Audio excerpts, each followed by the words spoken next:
This conference will now be recorded. Good morning, everyone, and welcome to the March meeting of the Governance and Finance Committees and of the full board. For members of the public meeting attending remotely, the agendas are available at hrbrrd.ny.gov under board meetings. We ask that you please close other programs on your computer or phone, silence your cell phone, and mute your audio when not speaking. The conference organizer will monitor the program's chat function for public comment. Before I hand over the gavel to Mr. Candido to convene the governance meeting, I'd like to just take a moment to note the incredibly sad news we all heard last week. Our current state assemblyman and our former executive director, Robert Smullen, and his wife Megan, lost their son AJ last week after a tragic accident several weeks ago. AJ, who attended school here in Mayfield, was a wonderful young man with a bright future ahead, and by all accounts, he brought joy to everyone he interacted with. All of us at the regulating district send our heartfelt condolences and prayers out to the Smullen family. Before we begin today's official business, I'd like us just to pause for a few minutes in silence to answer AJ's honor.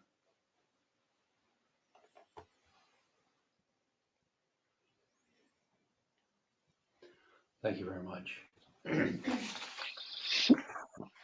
And now I'd like to hand things over to the Governance Committee Chair, Mr. Candido, who joins us remotely with his first order of business being the Pledge of Allegiance.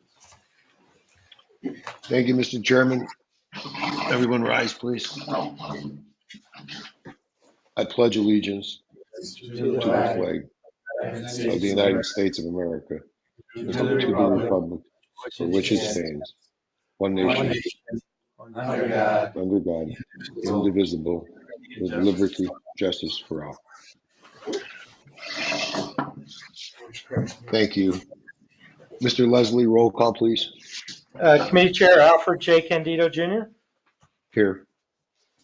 Committee members Albert Hayes. Here. And Nicole Allen. Here.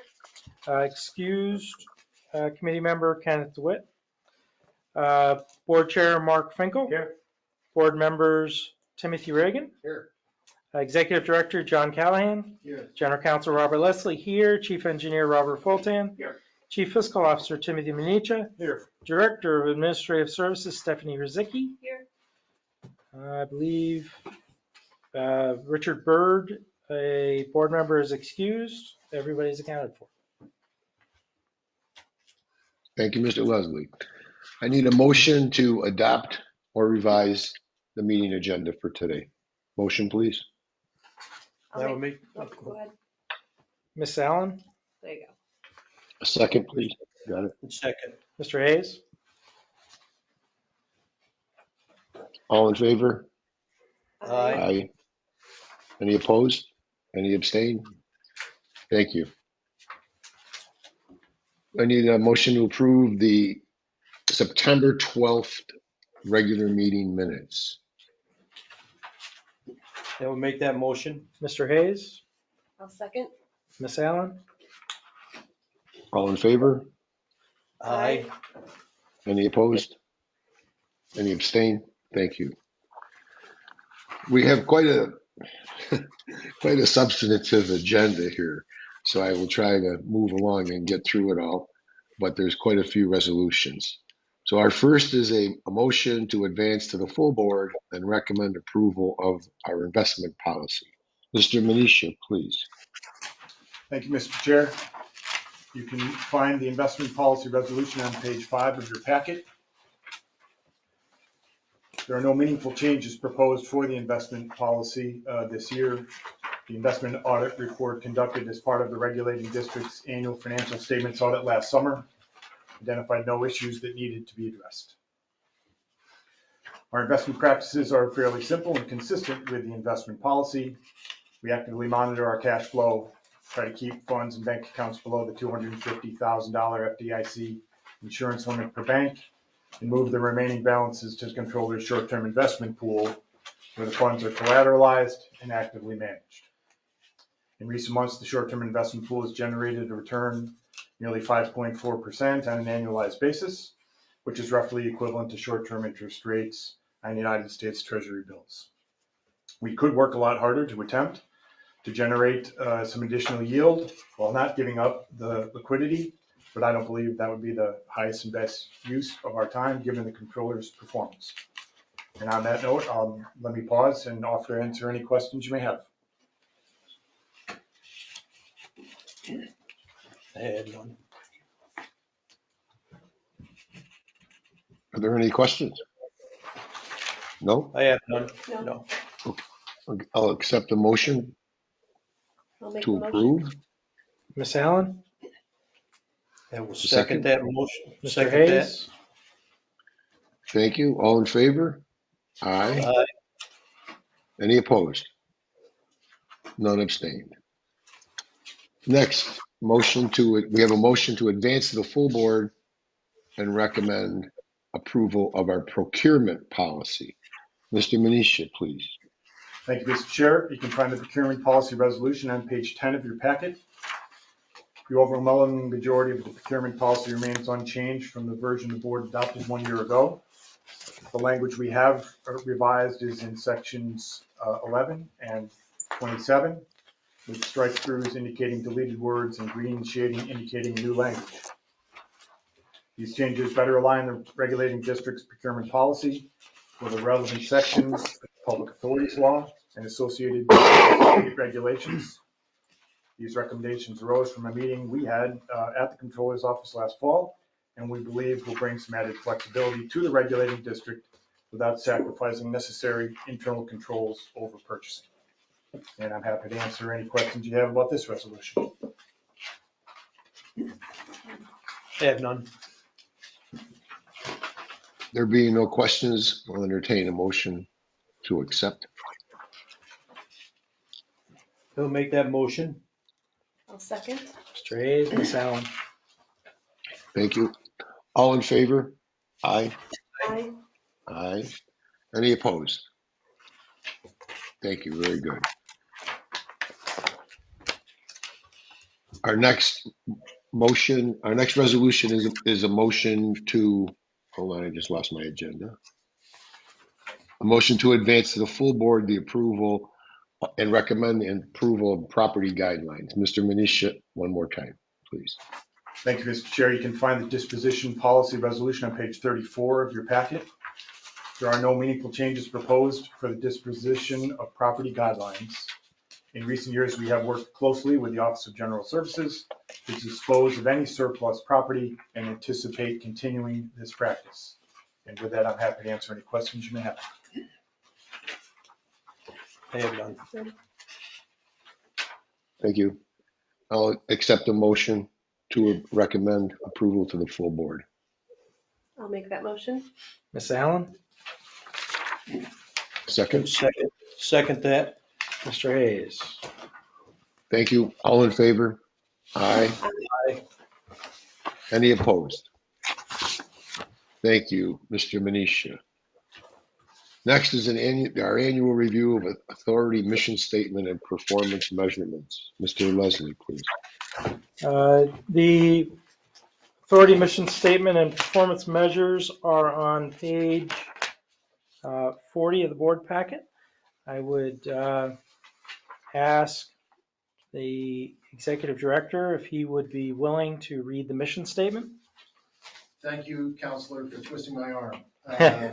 Mission statement is as follows. The mission of the Hudson River Black River Regulating District is to construct, maintain, and operate reservoirs in the upper Hudson River and Black River watershed, including the Sacandaga, Indian, Black, Moose, and Beaver rivers, for the purpose of regulating the flow of streams or rivers when required by public welfare, including public health and safety. Regulating reservoirs operated by the regulating district include Great Sacandaga Lake, Indian Lake, Stillwater Reservoir, Sixth Lake, and Old Forge. Benefits derived through the successful completion of the mission include, but may not be limited to, flood protection to the public corporations, counties, and parcels of real estate power plants downstream of said impoundments, low flow augmentation to provide sufficient water flow, enabling downstream wastewater treatment plants to avoid increased treatment costs associated with waste discharge to lower volume rivers and enabling downstream hydroelectric plants to generate low-cost hydroelectric power in the hot summer months when rates are generally highest. The Public Authority's mission statement first proposed in September of 2011 pursuant to extensive discussions with the Authority's budget office at that time. I would recommend no changes be made to that mission statement. It has been considered and reaffirmed each year since. As far as performance goals go, we have provided flood protection and flow augmentation, staying on course with the offer of settlement curves through reservoir releases at Sacandaga, also at Indian Lake, Stillwater, and the Old Forge,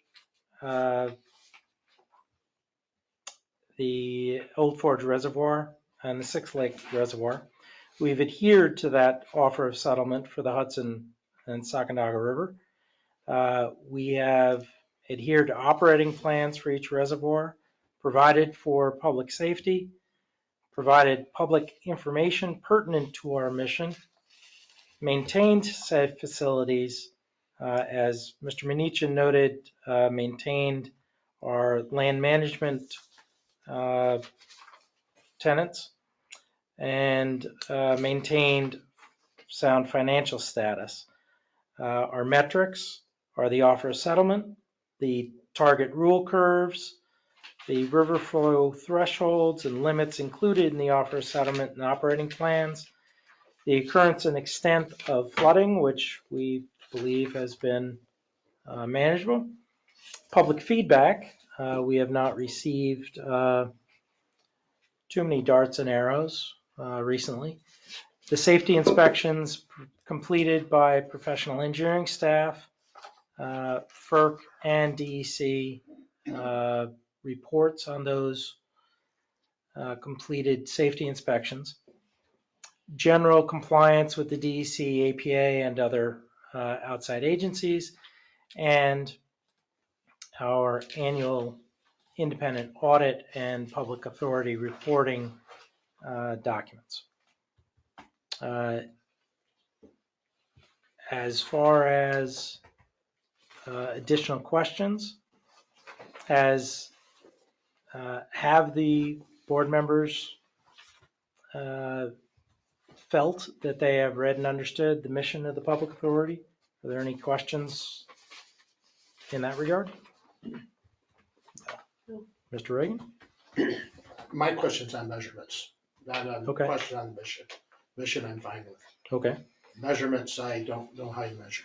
So that's, Well, we can discuss that if you have you don't specific need, if I'm questions. the only one that has that type of a question, Okay. move on.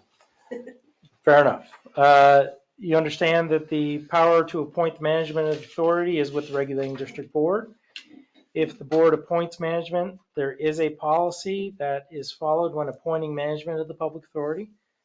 Article 7 of the regulating district's bylaws establish that authority of the duly appointed staff. We briefly describe the role of the board and the role of management in the implementation of the mission. The board is the primary policy maker and directs senior management in the exercise of all power and authority granted to it by Article 15, Title 21 in the Environmental Conservation Law. We lay out the various responsibilities of the board and management. I believe that satisfies our review of the mission statement and performance measurements for our annual review. Mr. Candido? Any questions? No, it was Thank you, very Mr. good. Leslie. I think it was a very good review. I will accept the motion to advance to the full board. I'll make that motion. I will second. Mr. Hayes, Ms. Allen? Thank you. All in favor? Aye. Aye. Any opposed? Any abstained? Thank you. We now have a motion to advance to the full board and recommend adoption of a resolution authorizing the executive director to hire the most qualified 2 candidates for the maintenance specialist position in the Hudson River area. Mr. Callahan, please. Thank you, Mr. Candido. At an organization known for infrequent turnover, we have had some recently, and that has opened up a couple of entry-level maintenance specialist permanent positions here at the Sacandaga Field Office. I want to thank Ms. Rizicki, also Mr. Ginter, and for the last round of interviews, Mr. Chase as well, for interviewing a fairly impressive pool of candidates, as I understand it, and selecting 2 candidates to offer these positions to. And we would pause for any questions the board members would have. Otherwise, we appreciate the support on this resolution.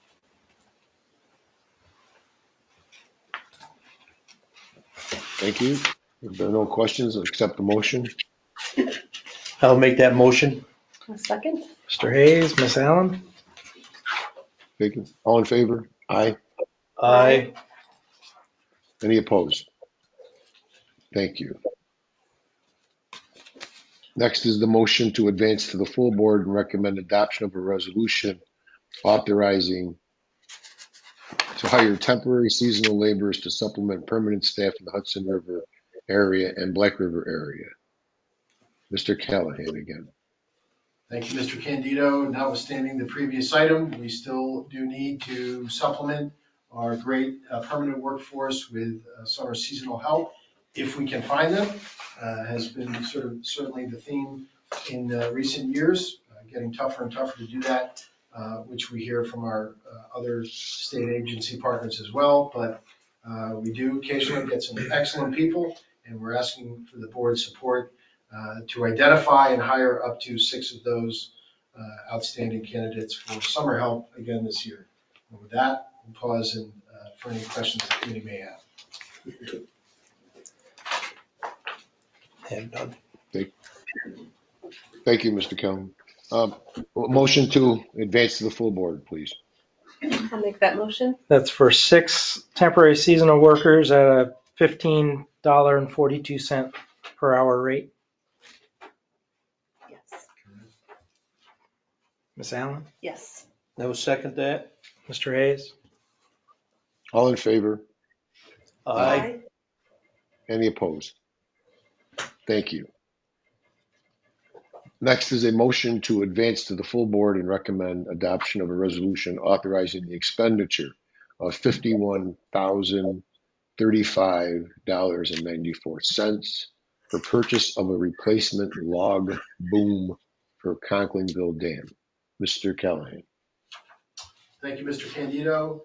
If the members have had an opportunity to review this item, I think we're all familiar with these containment area booms that protect the upper end of our water impounding structures from debris, and also acts as a good visual barrier for boats. Very heavy lumber style log boom in place, which Mr. Hayes is all too familiar with from his previous life.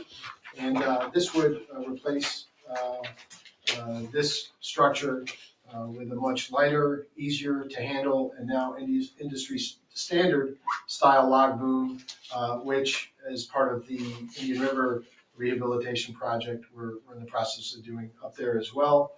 With the Conklinville project still working its way, it's probably the way to say it, Mr. Fulton, through the OGS design and construction process.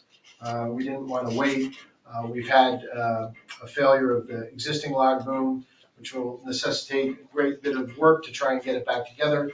And switching now to this newer system will greatly enhance worker safety and the functionality of that item. So we'd pause for any questions the board may have, and appreciate the support on this item.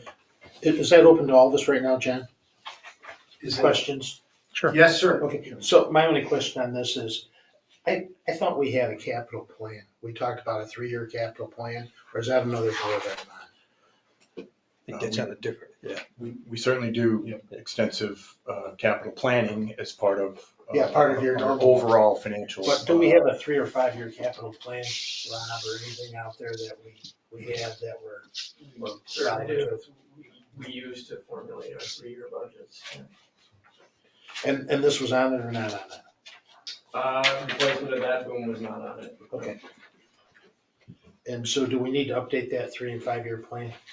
We go through that every 3-year cycle. Okay. And update our budget. And well, I'm only trying to understand not being on it just from, so did we have a failure on it and that's why we had to bring it forward, the capital and put it on it? The structure, as John indicated, the structure had failed.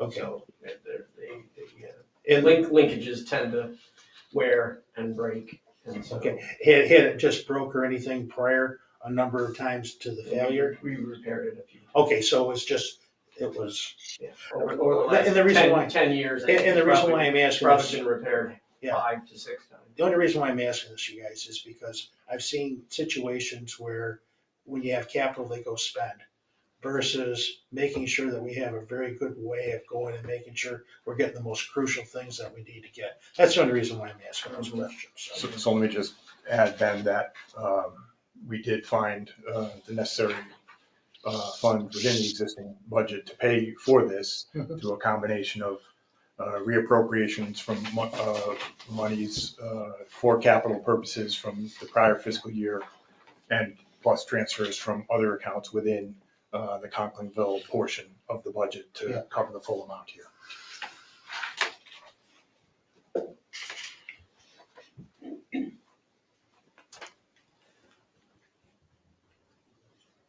So let me, I read that resolution and there's, I think, 3 different accounts that you're transferring money from for this purchase. One of them was the capital.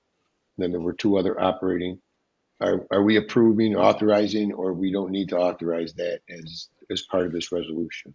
So the transfer is included in the resolution Okay. and you are approving that transfer as a part of this resolution. Okay. So in addition to the purchase, we are also approving the transfer of the money to make that purchase. That is correct. Good, thank you. Okay. All right. With all that in mind, can I have a motion to accept? I will make that motion. Mr. Hayes, I will second. Ms. Allen. All in favor? Aye. Aye. Aye. Any opposed? Thank you.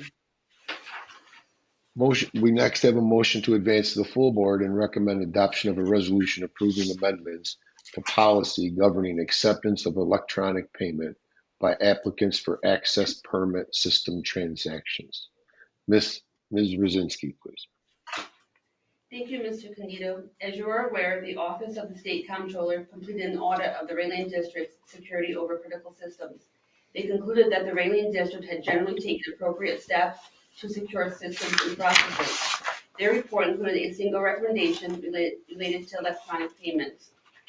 As per the recommendation, the policy governing the acceptance of electronic payments by applicants for access permit transactions is amended to reflect compliance with the payment card industry data security standards, PCI DSS, already in place. On page 47 of the board packet, you will find the resolution to approve the revised policy.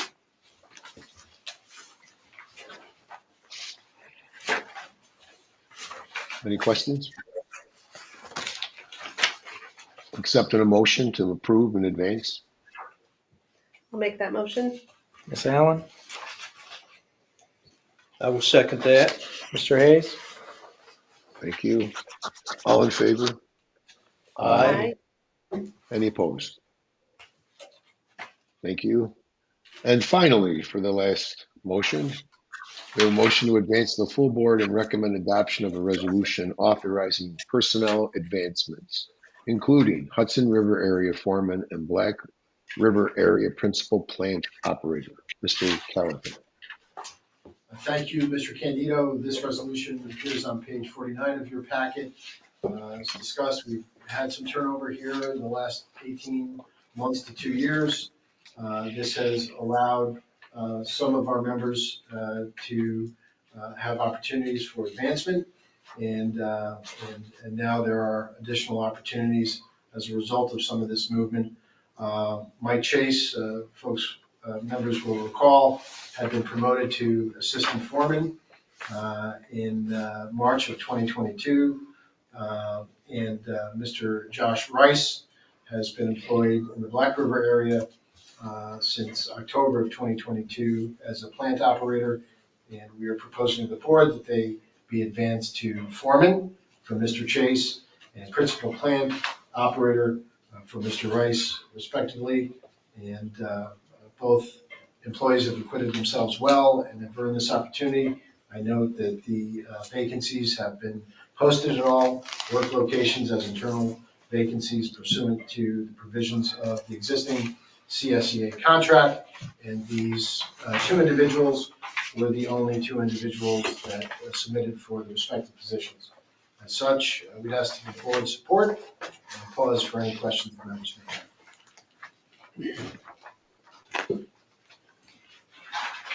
One of the most pleasant parts of this, my role here, is to see people get promoted.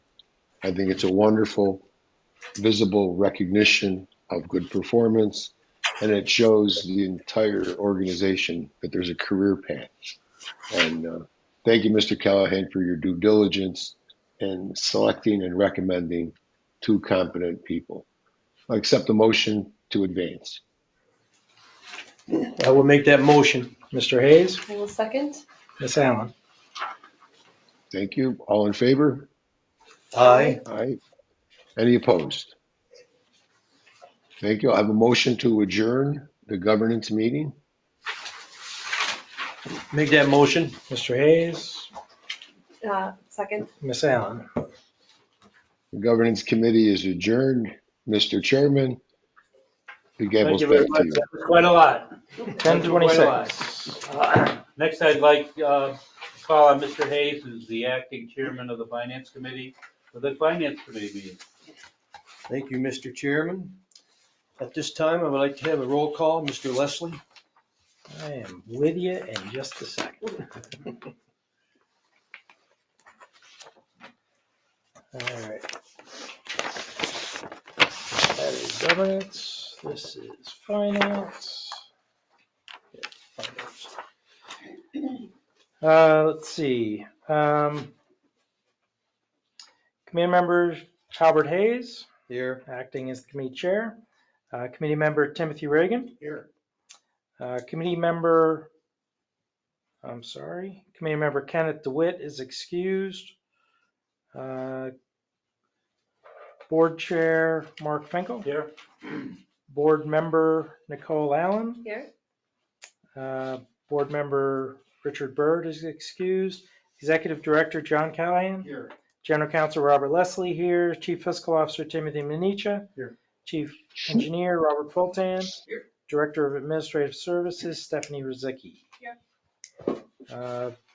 Board member Alfred Candido Jr. Sorry, Here. I put that out. All are accounted for. Thank you, Mr. Leslie. This time, I'd like to have a motion to adopt or revise the meeting agenda. I make that motion. Mr. Reagan? Is there a second? Guess I'm going to have a You got a second. second. You're going to be the second. That's what someone else do. Tag team today. We have a motion on the, is there anybody that doesn't? 1:17 for the next 15 minutes. This will go quick. Yeah. Is all in favor? Aye. Any opposed? And hearing none, I guess let's go into the full. Now we have under committee business, we have a new business. We have, You have the finance committee meeting minutes. the minutes. Mr. Hayes made the motion. Mr. I second it. Reagan seconds. For the committee minutes for August 1st, 23. We have a motion for the committee, or for the last committee. Yep. Reading, I do. make that motion. And I will second that. Now you have a motion to advance to the full board and recommend adoption of the 2024-2025 budget and finance plan. I don't have that on here, so. That's the next thing on yours. Right here? Yep. All right. I'd like to have a motion to advance to the full board and recommend adoption of a resolution approving budget and financial plan required pursuant to section 2801 of the Public Authorities Law. Mr. Minichia. Thank you, Mr. Chair.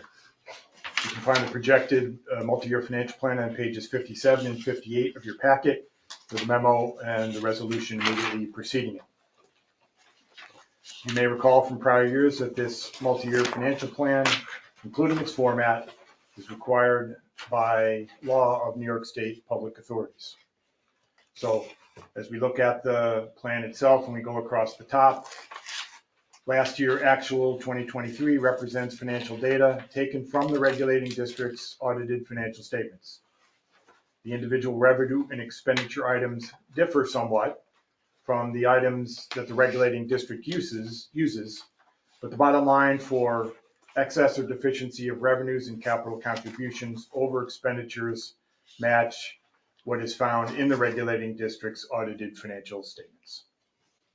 In the next column, current year estimated 2024 represents the year-to-date results for the first 8 months of the current fiscal year and our best projections for revenue to be received and expenditures to be made through June 30th. Proposed 2025, 2026, and 2027 represent our work to date on budgets for the 3 upcoming fiscal years that make up the next budget cycle. If you add up the excess numbers at the bottom of page 58 for these 3 years, you will see that the financial plan for the entire cycle is balanced. There will be many changes to these numbers over the course of the next 3 months as we finalize our recommendations to the board, which it will review and hopefully approve at its June 11th meeting. Proposed 2028 is arrived at by applying inflationary increases to the figures from prior years and making other adjustments based on current expectations for specific revenue and expenditure items. So this is probably a good time for me to stop and offer to answer any questions any of you have about this projected financial plan. Is there any questions? Tim, I thought there was just one question on what we were receiving from power generation and not being paid for that, or where does that show in the current year estimate? So if you were to look at, so now we're looking at page 57, right? Yeah. And under other operating revenues, in the last year, actual 2023, the number 2,103,442. In the same row, current year column, 651,453. Yeah.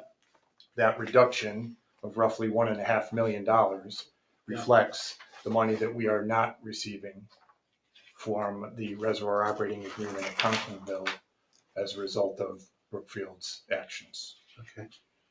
And that we anticipate for the purposes of financial planning to continue throughout the cycle, notwithstanding our efforts to bring about a different outcome using all the tools at our disposal.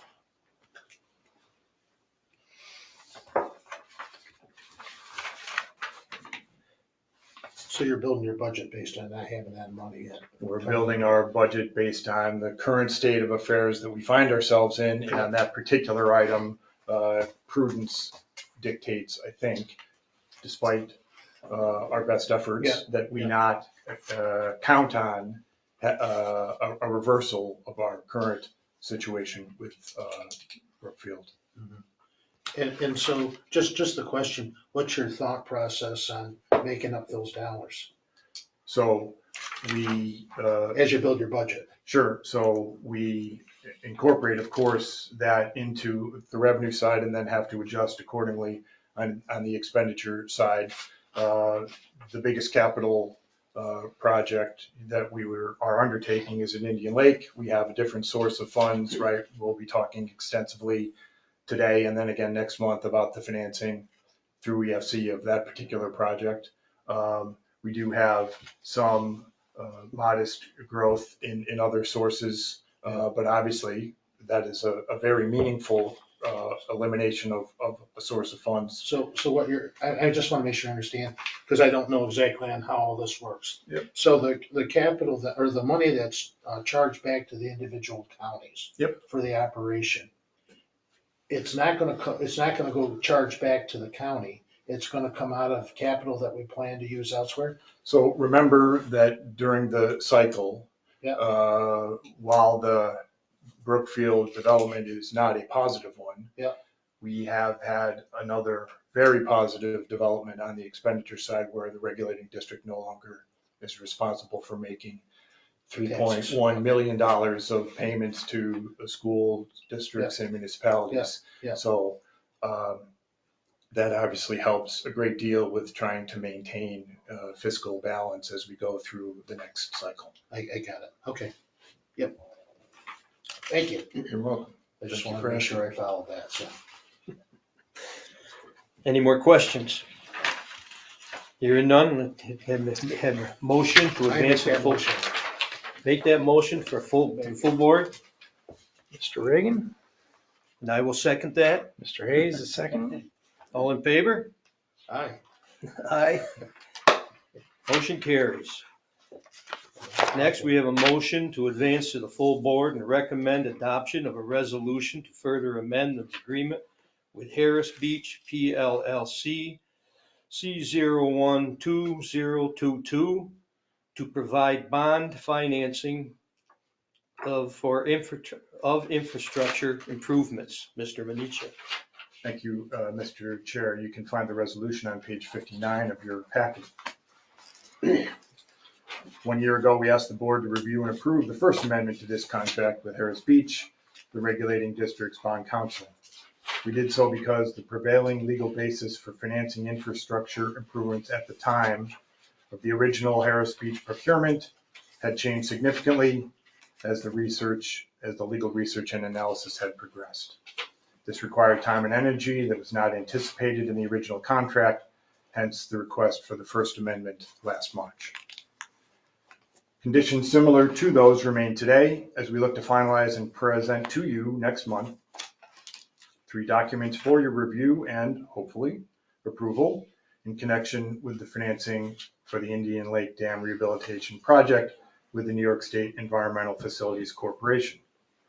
These documents will include a bond resolution, which is the formal authorization to enter into this financing arrangement, a second supplemental indenture, which implements the bond resolution and contains a number of specific terms related to it, and then a project finance agreement, which is a contract between the regulating district and EFC containing information specific to this arrangement. As you will see next month, each of these documents requires a significant amount of technical legal work. For these reasons, we ask the board to approve this execution of the first option to extend the contract for an additional year and at another $15,000 so Harris Beach can continue its outstanding work in crafting and finalizing the necessary financing documents. And with that, I'm happy to answer any questions about this resolution or about what is heading your way at the next board meeting on April 9th. Do we have any questions? And you're happy with everything you've had so far dealing with these folks? Could not be happier. I'd second that. My turn or yours? Any more questions? I make that motion. Take that motion to advance to the full board. I will second that motion. All in favor? Aye. Any opposed? Hearing none? This goes to the full board. This time, I guess we're gonna have, make a motion for the adjournment. I'll make that motion. Mr. Reagan, Anybody second that? I guess I'm gonna second that. Yeah, I didn't know if you could make the motion now since you're running the meeting. Well, why not? sure. All in favor? Aye. Adjournment ends. Thank you very much, and thanks for your effort. There's a lot there in these 2 committee meetings, more than normal. Good job, Al. And now we're to the exciting part of the meeting. Now I'm going to call to order the regular board meeting of the Hudson River Black River Regulating District. Roll call, Mr. Leslie. Okay. I'm so close. Regular board meeting. I believe. Board Chair Mark Finkel. Here. Board members Albert Hayes, Here. Timothy Reagan, Here. and Nicole Allen. Here. Second Vice Chair Alfred J. Candido Jr. Here. First Vice Chair Kenneth DeWitt and Board Member Richard Byrd are both excused. Executive Director John Callahan. Here. General Counsel Robert Leslie. Me. Chief Engineer Robert Fulton. Here. Chief Fiscal Officer Timothy Minicha. Here. And the Director of Administrative Services Stephanie Rizicki. Here. All accounted for. Thank you very much. We do have some guests. We do have a guest, but I will introduce him at a later time. Public comment period, either somebody, does anybody either on Zoom or here in our want to address the board on anything? We'll just ask Megan if anybody has signed up through chat that requested to speak. John. Yeah, John. Okay, sir. Okay, hearing none, No. hearing none, I need a motion to approve the January 9th, 24 regular board meeting minutes. I will make that motion. I'll second. Any further discussion? All in favor? Aye. Any opposed? Mr. Leslie, did I skip over the I revised Just- meeting? just noticed that you did not adopt or revise the Okay. meeting agenda. So I need a motion to adopt the meeting agenda. I know we're not going to revise it. I'll make that motion. Sorry about that. I'll second it. Miss Allen, All Mr. in Reagan. favor? Aye. Aye. Aye. The first mistake I made today. It's okay. Next, the report of our executive director, Mr. Callahan. Thank you very much, Mr. Chairman. My report appears on pages 69 and 70 in the packet. In addition to what's in the report, I'll just note we continue our good work with the Safe Lake community. I had a call with Teresa DeBerry, Craig the other day about some upcoming initiatives to help people on the lake safe year round. And for your schedules, just note, if you would, that we'll be hosting the Safe Voting Week annual press conference with local officials and emergency responders here on May 16th this year. And that will be followed the following week. These are both Thursdays on May 23rd by the joint agency drill and exercise. We've played a prominent role in that in recent years, and we're very pleased to be able to support those efforts. Very, very important. I want to just also note, I know that Mr. Leslie will address, and it's already come up today, our issue with Brookfield later in his report, but especially with the lake level as it is for this time of year. I have been getting, and I know some of the board members have been getting also questions about what Brookfield is doing and why they're doing it, and are they bad actors? And I think it's important, Mr. Fulton and I have noted this in the past, that the people we work with day in and day out are really professionals. We deliver the benefits from, for instance, Great Sacandaga Lake in terms of the flood protection and flow augmentation through Brookfield's operation at EJ West. We coordinate with the professionals there on a monthly basis, and our operational relationship is excellent.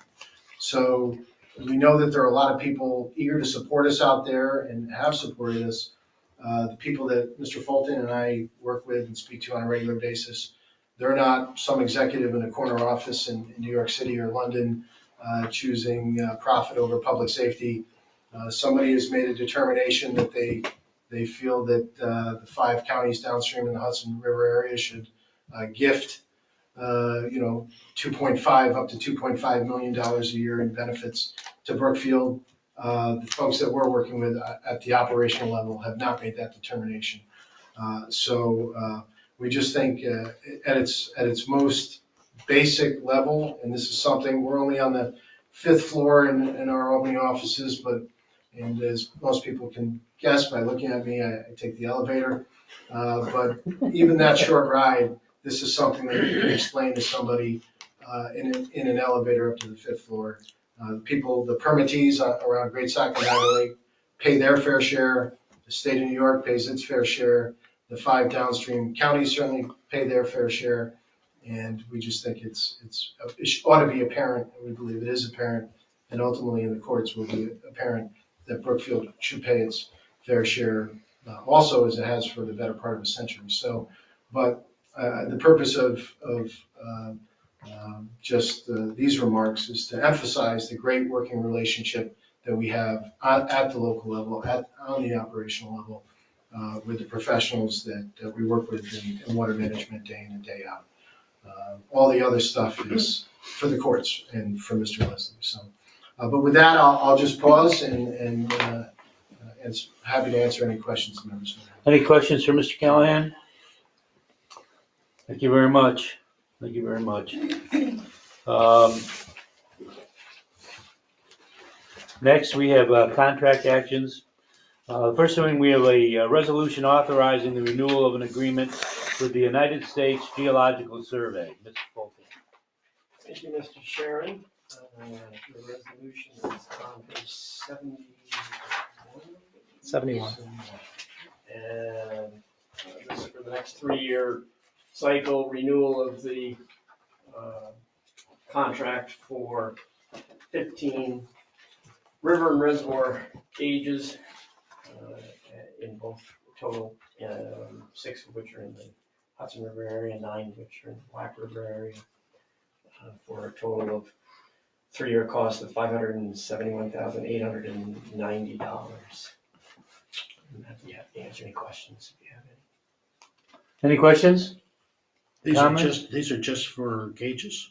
Just the reservoir and river gauges. Yep, for maintaining the gauge structures, updating the rating curves, posting, retrieving the data, either telemetry via internet connection or satellite, and then posting of the data and all the statistical analysis that goes into that for each of, and goes into the posting of that data. So.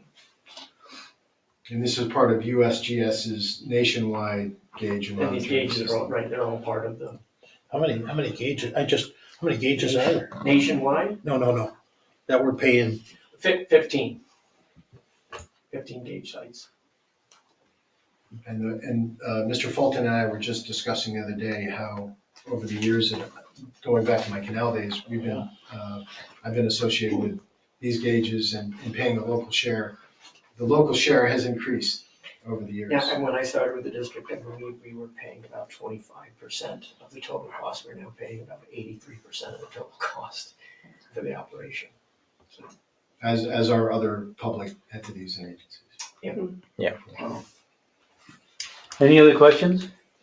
If not, I'll entertain the resolution authorizing the renewal of the agreement. I will make that resolution. Yep. We have a second? Mr. Hayes? I'll second. Miss Allen? Any further discussion? All in favor? Aye. Any opposed? Motion carries. Next, resolution authorizing the expenditure of $135,558.81 for the installation of rooftop solar and EV charging stations at this office. Again, John. Thank you very much, Mr. Chairman. Following the adoption of the Climate Leadership and Community Protection Act in 2019, Governor Hochul issued Executive Order number 22 in September of 2022, prescribing a sustainability and decarbonization program for affected entities such as state agencies and public authorities controlled by the governor. These establish certain goals, including a shift of government-owned fleets to EV, electric vehicles by 2035, and also basically a net zero approach for state-owned facilities by 2030, adopting green energy technologies.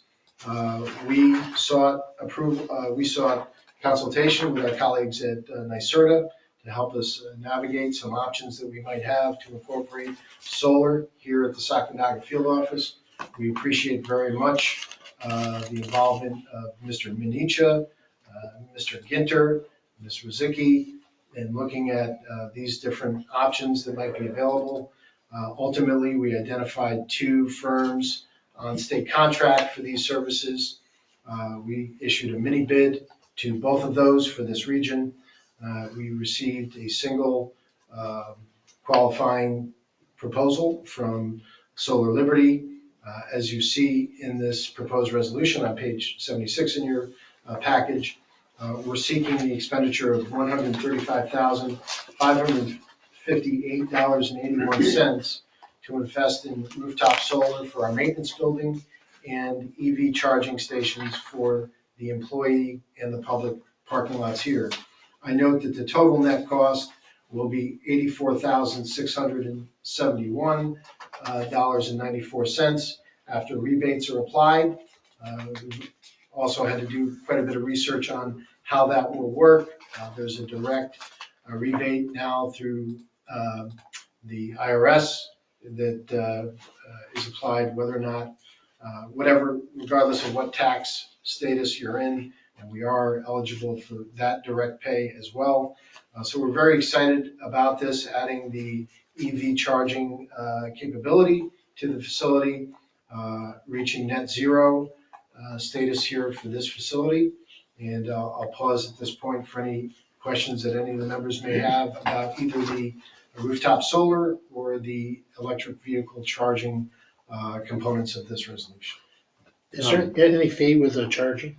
So there could be a fee. What we've found with most of these public facility charging stations that are a level 2, so this is not sort of the residential 110 volt, take all night to charge your battery, nor is it the Tesla style plug in for 20 minutes and you're fully charged, but this is a 220 volt charger which will allow you to charge over the course of a few hours. It's not designed necessarily for people to come and plug in and just wait to charge, but rather as an enhancement, a benefit for people that are coming to transact business here in electric vehicles and plug in for a little while.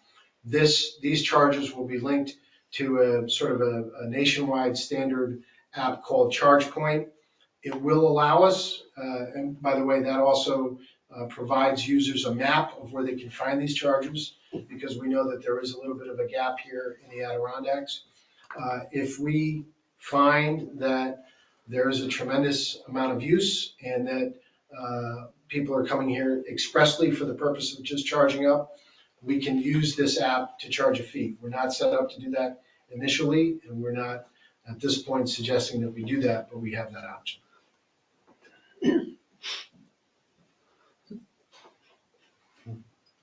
So is ChargePoint taking a fee? No, Oh, then, so it's free to anybody to use. it would be. Yes. We can charge a fee if we determine that rather than somebody coming here to transact business, like somebody going to a state park and using the park and plugging in while they're there, if this becomes just a free fuel up station, then we would come back to the board and make a recommendation that we initiate. Well, and a level 2 isn't quite as fast as you think it is. Just so you know. Yeah, we don't have any unreasonable expectations, but most of the publicly accessible charging stations that are going in at state parks and state facilities are. I agree with that, but it's not an hour to charge it, or 2 hours. Defer to your expertise on that, certainly, Chairman. You've plugged in every kind of EV charger there is. Yeah, I mean, if a car comes in with almost no charge, you're talking about 10 hours to charge it, even on a level 2. Yeah, which is why we don't think that this will become a mecca. There won't be a line out No, onto Bunker Hill Road to come in here and charge, but rather as people show up, if they want to plug in while they're in here. and that's why I got rid of my car. Well, the only question, I have two questions on it. I don't know why you spend an X amount of capital and why we wouldn't try to get a return out of that capital right from the beginning. That's just my way of thinking about things. It's probably wrong. Okay, the second part though is, from a security standpoint, especially on weekends, if you've got a charging station here, you're gonna have people coming in once they find out it's here, because like you said, the limited number of stations and stuff that are up in the Adirondacks. And does that create any additional concerns for here by having a free charging station that nobody's monitoring? We do know that even though this isn't a state park, there is visitation on the weekends. There are people that come here to walk their animals or just walk along the shoreline. We don't actively prevent that. We don't advertise it either. We know that it's a nice facilities. We're sitting here on a beautiful March day. You don't have to use your imagination. So, and we do, as the board approved not quite a year ago, we have security cameras here to monitor the site. We have remote access to those cameras.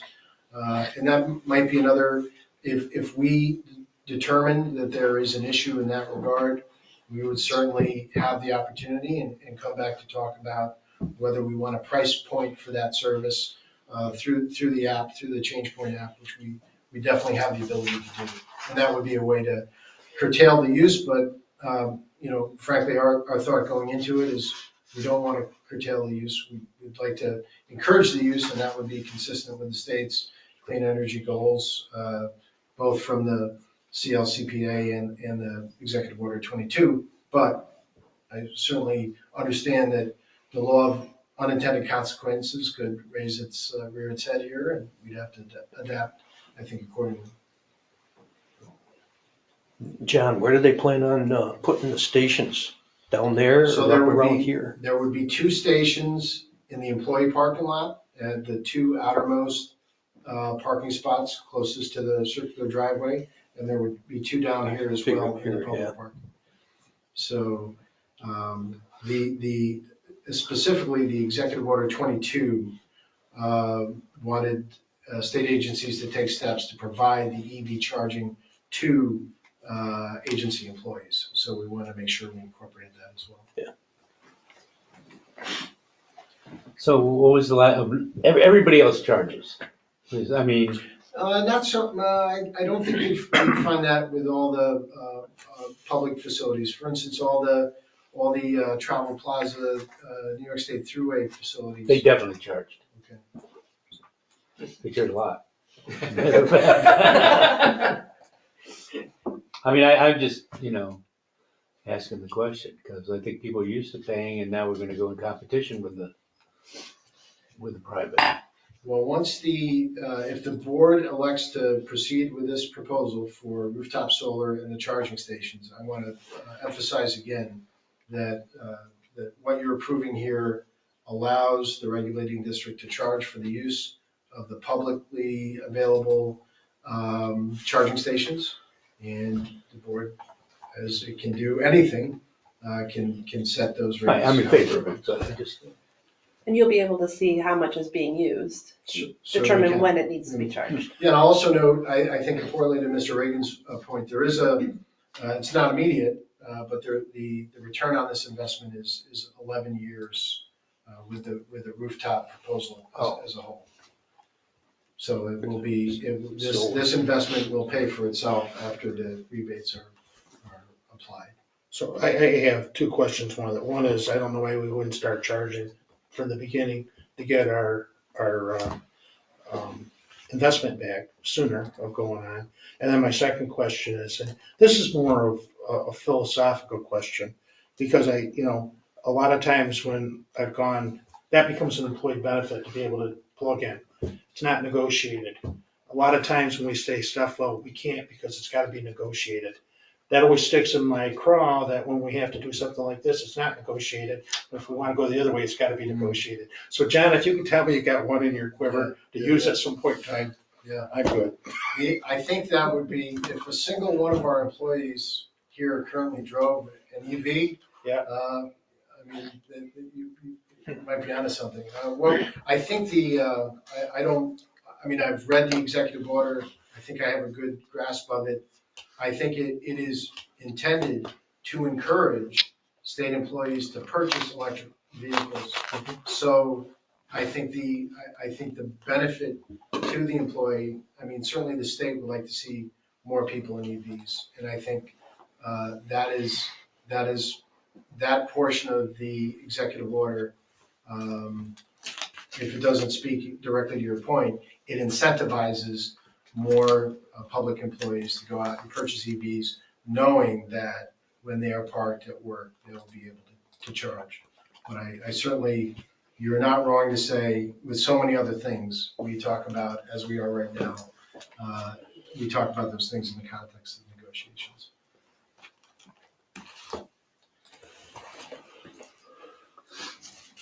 Any other comments, questions? If not, a resolution for the expenditure?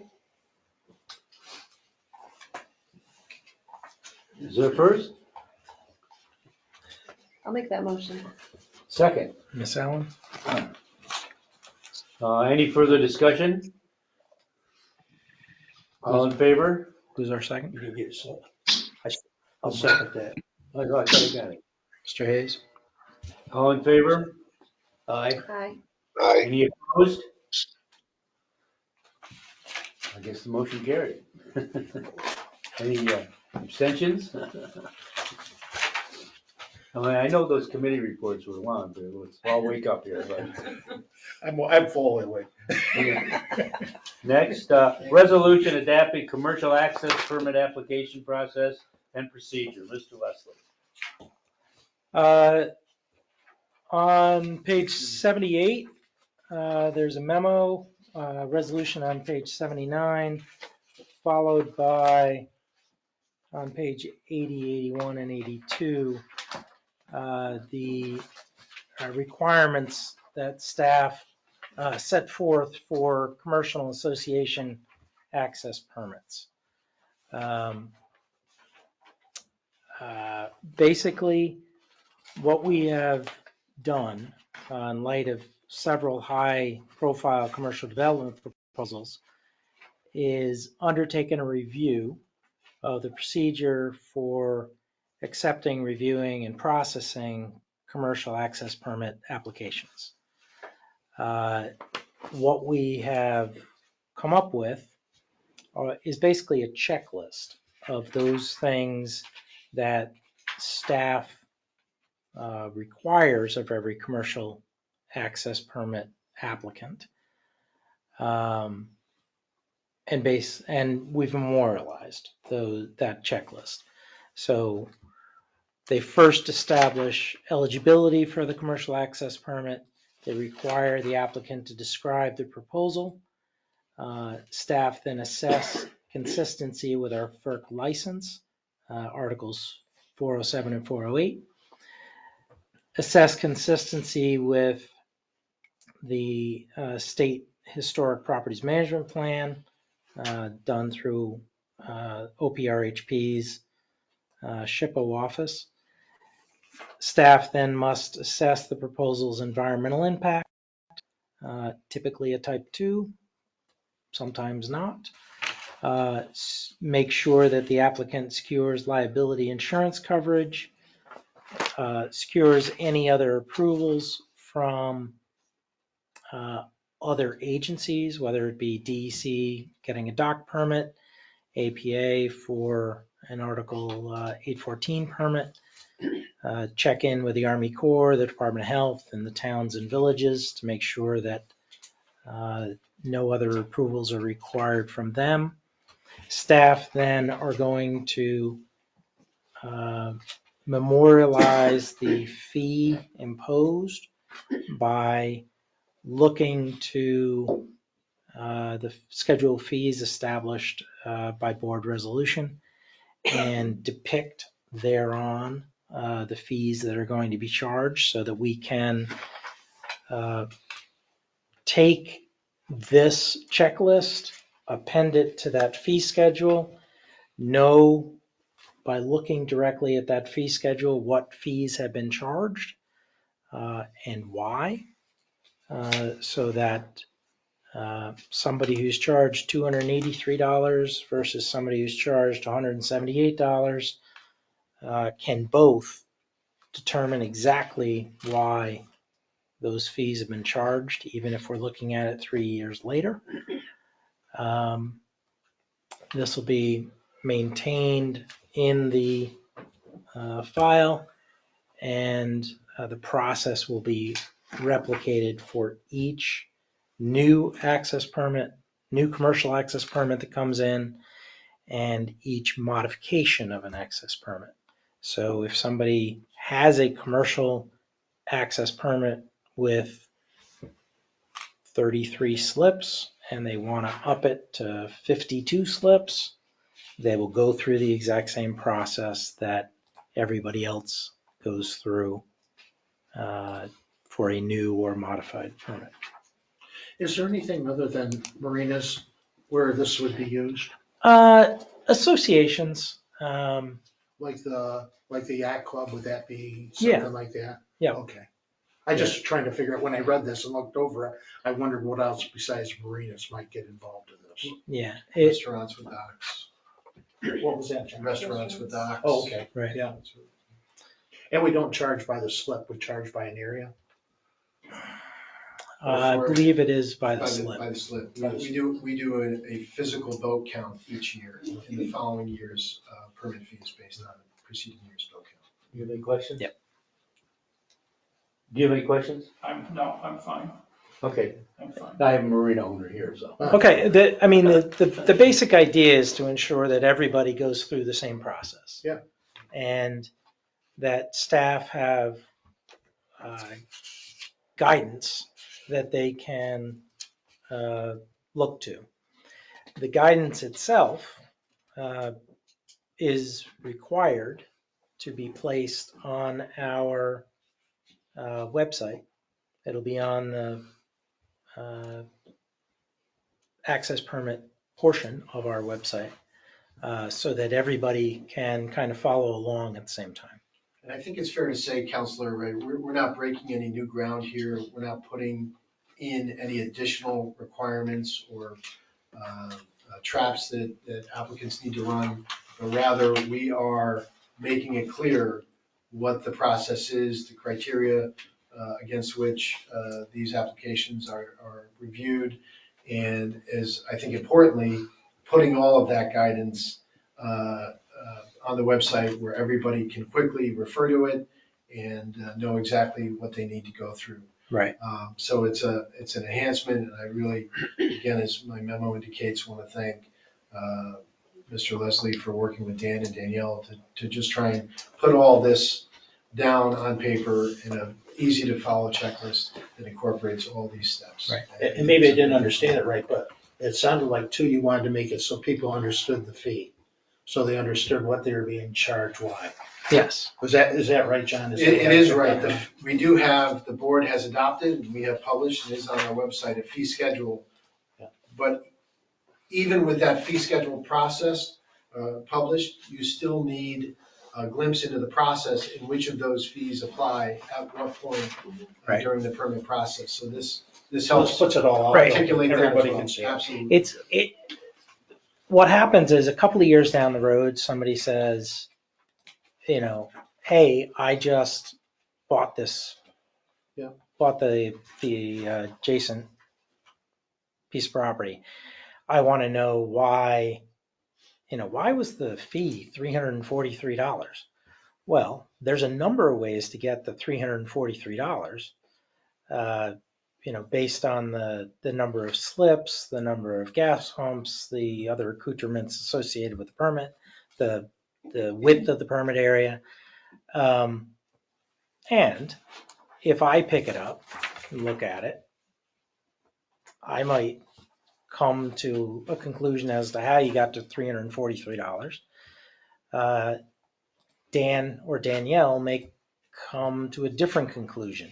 Yeah. This allows anybody, a board member, the executive director, Stephanie sitting at the desk out front, to be able to articulate with certainty exactly how that fee was arrived at. It is what we have been doing. It now won't be on a Post-it note. It will be on a document. The other great example is nearly everything here, when you issue a permit, is a type 2 action under seeker, but that doesn't negate the need to actually go through the seeker process to determine that it is a type 2 action and that there's a basis for a determination. And where it's not, to know exactly what the process, what process needs to be followed in order to continue to properly issue a permit. Just because it's outside the realm of what we allow as a type 2 action doesn't mean the process stops and the applicant has to be denied. It just means there are other steps to go through, and staff now have better guidance as to what those steps are. I just want to note that previously the Post-it note itself was supported by board policy, regulation, Yes, statute, true. just a cheat sheet. Any other comments or questions? Could I ask a question? Sure. Sure can. Is there an actual form to apply for a commercial permit? Yes, there is. And it's on the Does that website. have that checklist with it that you were talking about, with all the things you need to do? This is the checklist that will be posted with that form. Okay. And that goes for an improvement of a existing commercial permit too? Yep. Okay, that's it. Any other questions, comments? I think it's very clear. I think it's well done. That definitely helps. Yeah. Thank you. If not, I'll entertain a motion to adapt the commercial access permit application process and procedure. My turn. I'll make it. I'll second it. Mr. Reagan. Any Ms. further Allen. discussion? All in favor? Aye. Any opposed? Next, resolution authorizing the purchase of the Stillwater hydroelectric plant pursuant to the ground lease and water usage agreement with Stillwater Associates. And I'd like to introduce Mr. Mike Tucker from Stillwater Associates to address it. And I think you have one other piece of business. Before we that. get to there, I'd Oh, like yes, to that's right. You're right. recuse myself. I do have a professional working relationship through my employer with You Mike have to. Tucker, with Columbia Economic Development Corporation. So at this time, I take my Okay. leave. I have one of them too.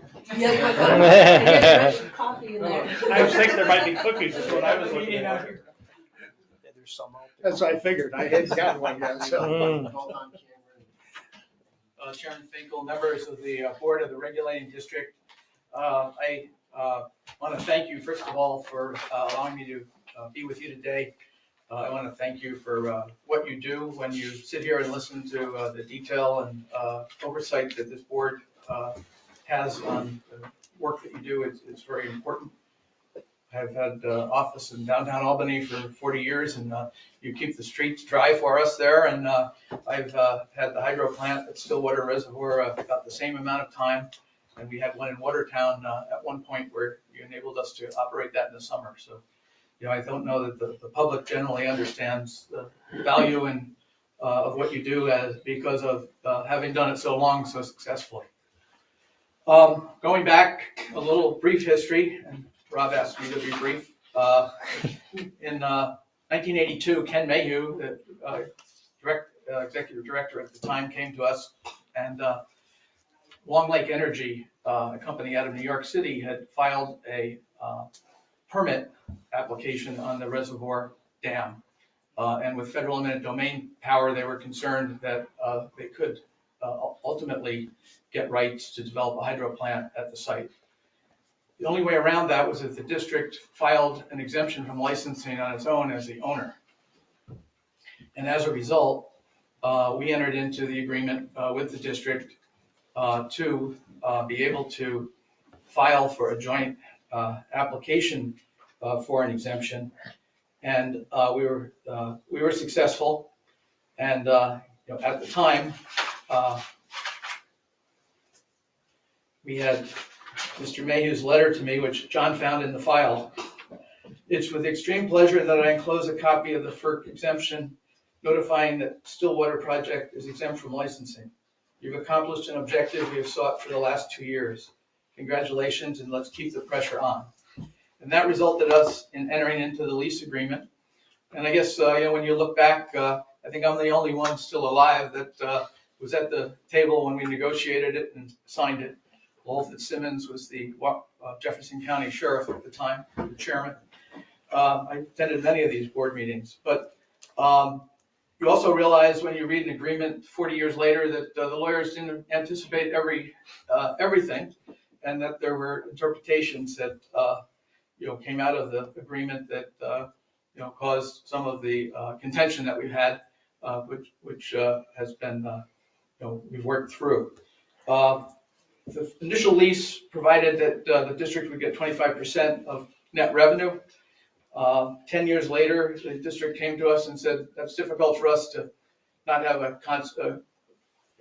not a guarantee, but a continuous amount, and that we have to spend extra time reviewing your audit and other financial materials.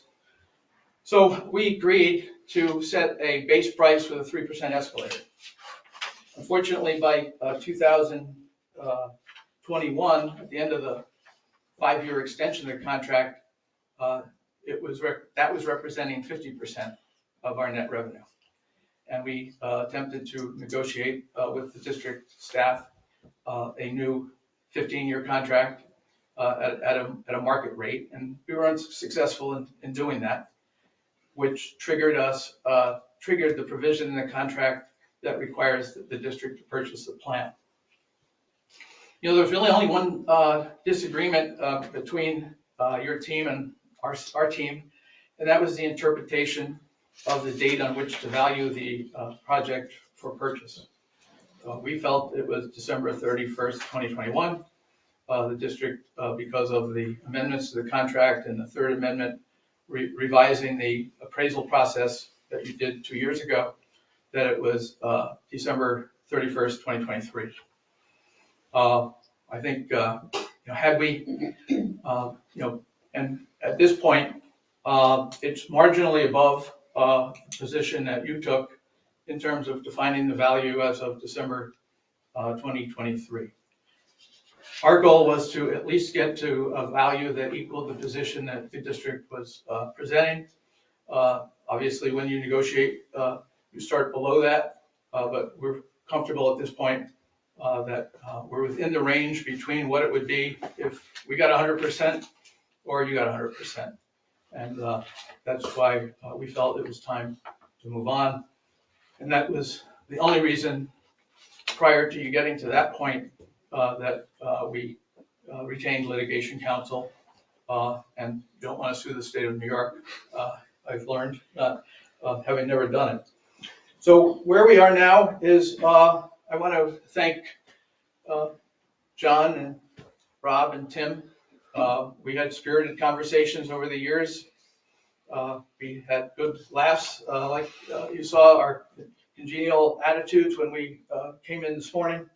We've known each other all for a long time in many different circumstances, and we have great respect for their professionalism and the way they conducted the negotiations. And we are prepared to work with the district staff to enter into an operating agreement post-sale, initially for 3 months, but whatever it takes to be sure that you either put out an RFP for an operator or for someone to purchase the plant and enter into a new lease. Again, as I said, for 42 years, we've had, right up until this morning, and we anticipate going forward, a great relationship with the district. Having the Stillwater project got me in the National Geographic because we had to build beds for the loons. So I think they thought we were going to flush the reservoir someday, and the loons would be stranded, or they would. It's been on a personal level, it's been a great project, and I do appreciate the work that your team has done to get us to where we are today. My only concern is with respect to the controller's office review. And apparently the controller has asked the district to engage the power authority to come and inspect the project. We would ask that you wait to do that until the controller reviews materials that will be submitted. To be sure that if that's not necessary, we don't raise that issue and bring something into it that's not into the contract. There's no provision in the agreement for anyone but the appraiser to make a determination of value. There's no provision for someone to come in and say the roof leaks or the tires need to be replaced. And we don't know what qualifications whoever the NIPA might send. And if they come in and don't like the place, I don't know that we want the controller to hear that unless there's a need for the controller to have independent advice. And at that point, we would want to submit our own engineering report, because under the terms of the National Grid contract, we have to bring an independent engineer in every 5 years to inspect and prepare a report. I just don't know what they're, perhaps in discussing it with the controller's office, I know it was an issue they brought up in an early meeting with you, but I just don't know what role the NIPA would play in this, and I'd like to continue to work with John and Rob and Tim on how that might work out. I mean, we're obviously going to work through it with you, but it is one thing that was taken out of the draft, the agreement that we looked at yesterday. And I had said that if we can understand why they're coming, what their scope is, and what their role is, we'd be happy to have them. But I would like to be able to work that through with the staff prior to having them come visit. How much did we make a year for that? And I know Mr. Candido was also close to it. I just want to take a couple of steps back. Mike, just so he could see you too. No. We also believe that there's a opportunity here for when we take out the management fees that we were taking out, the real estate taxes, although they were minor compared to other areas where we have plants, that you're going to have a $200,000 plus revenue stream through 2029 when the power contract. And your revenue stream was what? Well, we were doing 211,000 last year, and you're not going to have to pay the $66,000 in management fees that you put in a structured limited partnership sale. You could get close to $300,000 a year, where you were getting what, 89,000 in rent, and the appraiser said that the rent was market rate was 55, and that was really the initial rub, because we knew that at some point the power rate was going to drop to market rates. But if we keep bringing in electric vehicle chargers and get rid of gas stoves, that price should be pretty high too.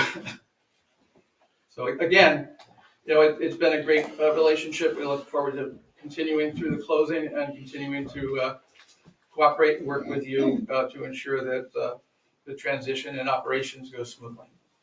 Thank you very much. Thank you. Anybody have any questions Yeah, for I him? want to ask just a couple questions, just so I understand. Maybe you can't answer them. I understand if you can't answer them. So, but, just taking a look at what you're going to get for this, and then what you were getting a year prior to that, I'm just trying to do some rough numbers in the head. That return's just not enough for you versus the capital that you're going to be able to get on the. There's really several reasons. One, if we had been able to work through an agreement to reduce the rent, we'd probably be in year 4 of the 15-year contract. But because we weren't, it opened up discussion on our partners level. that we have a 45% partner who's 96 years old, and his daughter said, get rid of this thing.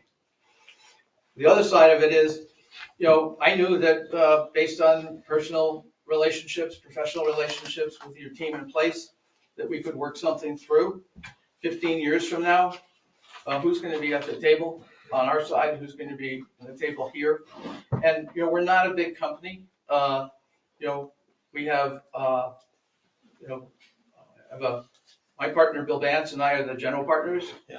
And we sold equity to, the guy who owned the manufacturing facility in Albany, and the accountant who needed some tax credits for his partners.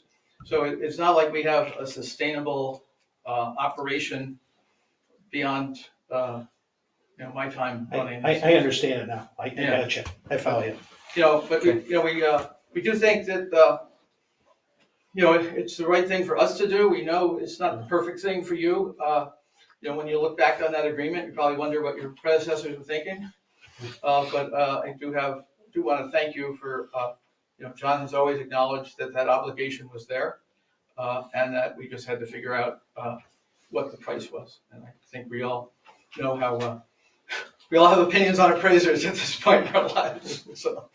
So thank you very much. Any other questions? Any other questions? Mr. Chairman, then I'll just add to that, if I may, in support of the resolution.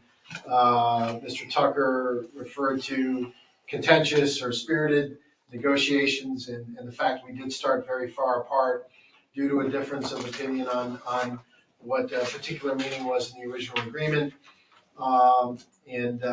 We're comfortable, one, that we're complying with both our obligations under public authorities law, but also the obligations of the original agreement, and that we can go to the Office of State Comptroller, support the agreement and the number, and gain approval. We wouldn't bring it to the board unless that were the case. Mr. Tucker's also correct that we have from time to time wondered what the heck the board was thinking at the time, signing that agreement. But I think, as Mr. Reagan has articulated on a few occasions, we see some opportunity here, and we will select a new operator via a competitive process, as we're required to do. And we're hopeful, in talking with our colleagues at the Power Authority, understanding there's still some things to work out there. We've gotten some great technical advice and support there, and we have reason to expect we'll do pretty well with a new agreement and a new operator, and it'll provide a decent revenue stream going into the next 3-year cycle and the many years ahead.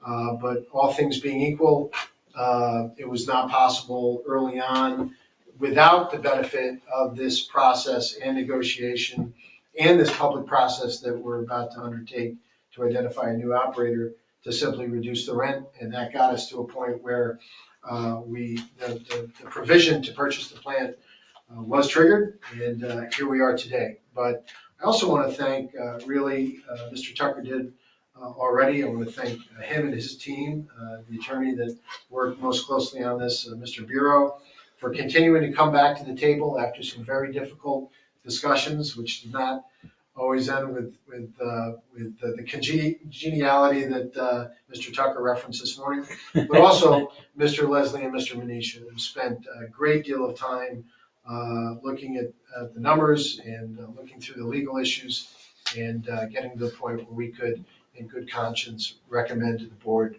approval of this resolution. So I think we're both now available for any other questions. Hey, John, with the hiring that we talked about earlier, the two jobs, one was an operator's job, I think, and I don't know if that was. Principal plant operator in the Black Group. Has that taken into account skill sets that we may need if we were going to run that? So we don't, I'll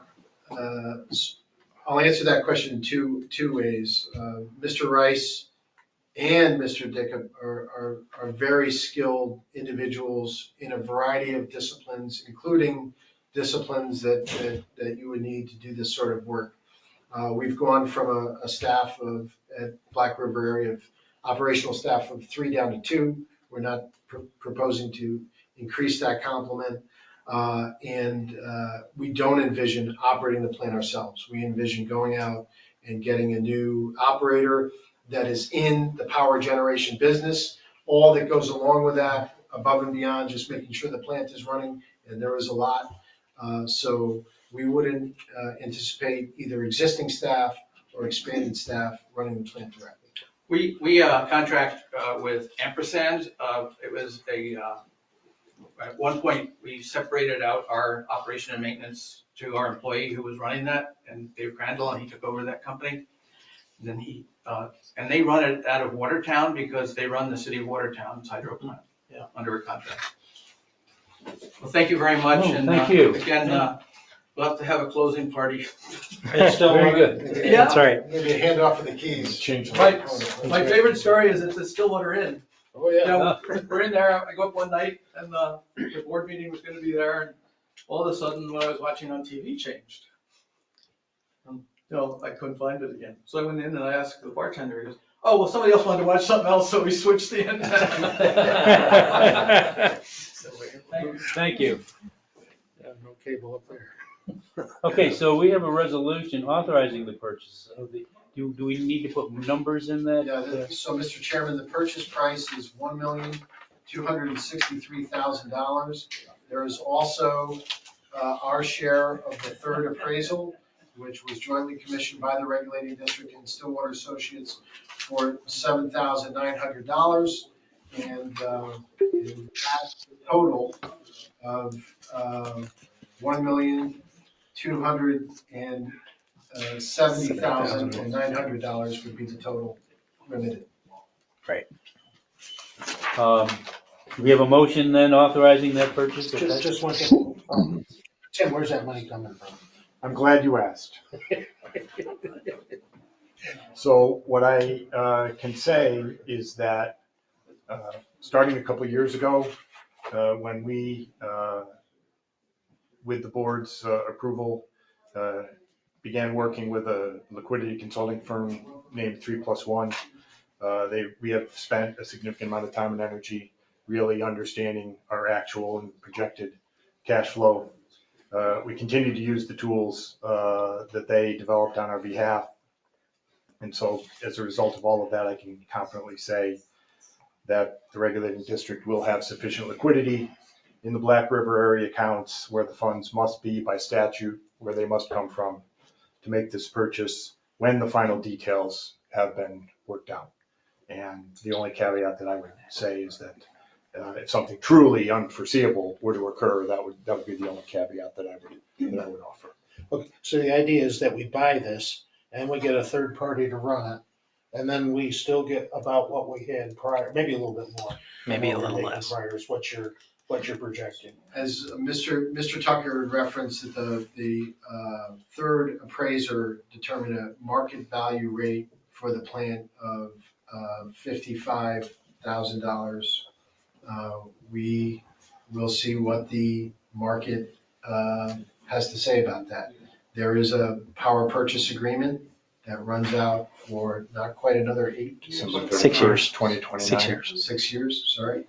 And then the rate, the electricity rate, and the profitability of the plant would be dependent on the rate at that time. So we are currently working on an RFP to issue for a subsequent operator. We're looking at different models that we're going to apply to that RFP, including the lease term. Going into it, the thought is you would have a 20-year lease with perhaps 2 10-year options. And Mr. Minicha and Mr. Leslie and I continue to talk through that quite a bit and kick ideas around. But the idea is to maximize the revenue that we can get and predict for certainly for the next 3-year cycle and beyond. The hope is that it would be more, but that would be inconsistent with the most recently appraised rental value. Okay, and then just from a capital standpoint on the plant, I know we looked at that. I don't think there was anything that was new in the plant, the one at Stillwater. The plant itself. We have never covered the expenses of the plant itself. No, I understand. I'm just trying to understand if we end up owning that and how long we own it, what potentially capital or something could go into that, have to go into that. And you're saying the third party would pay all that? The RFP is currently drafted in a manner that makes the lessee responsible for all of those costs, capital and maintenance. And that's not unusual. If you look at the hydropower leases we had when I was at Canals, that was the case. Typically, now this is an exempt plan, but the licensee, nonetheless, in most cases, the same entity, pays 100% responsible for those capital costs and maintenance costs.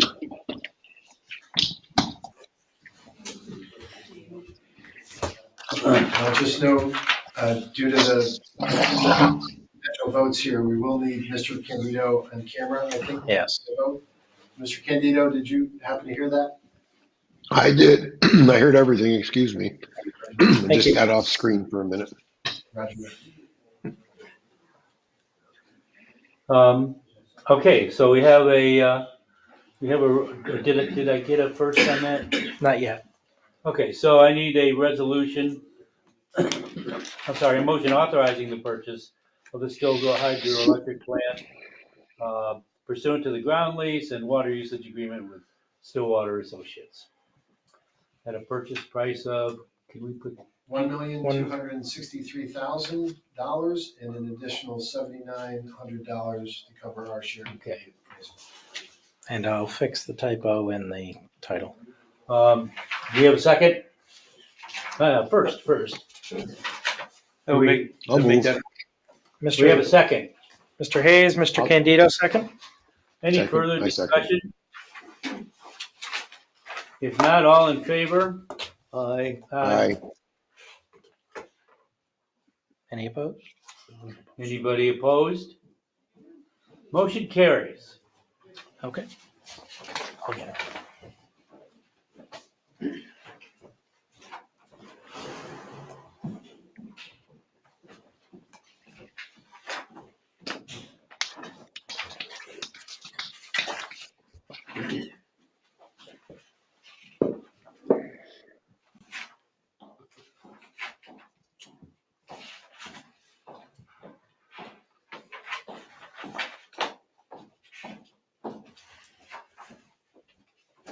Welcome back. Thank you.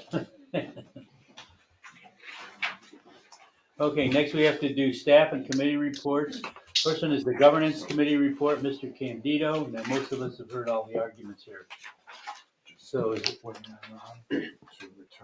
oh, yeah. Mhm. I wonder if can we do them all at once? He would be the person to answer that. Yeah. I don't think Roberts is still alive that he'll get mad about it.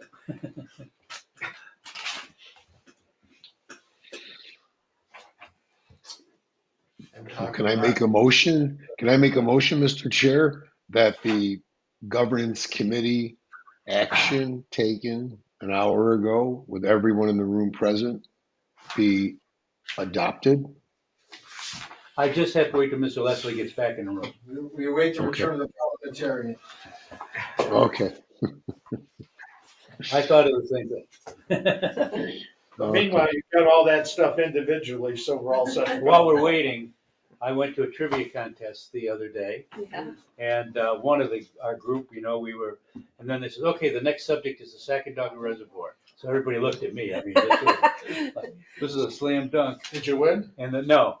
And the first question was, what does the word Sacandaga mean? Did anybody know that? That's right. You are correct. It's waving grass. Put you on the team. So if you didn't know that, you learned. And my answer was, I said, we got to put an answer down. And I said, someday I don't give a damn, or we'll have a damn, something like that. I put that, which was not right.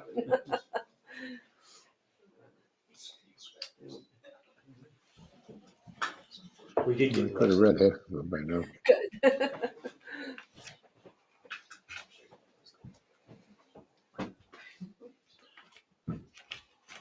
So we're just gonna mute in this room temporarily, Al, and Rob will be back in just a minute.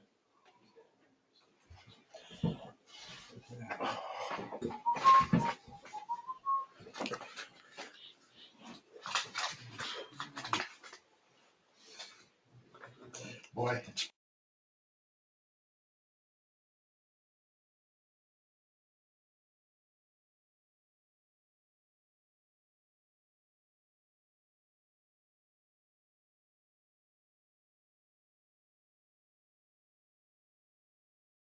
Okay, can we take these governance committee, since everybody heard, as one? Nope.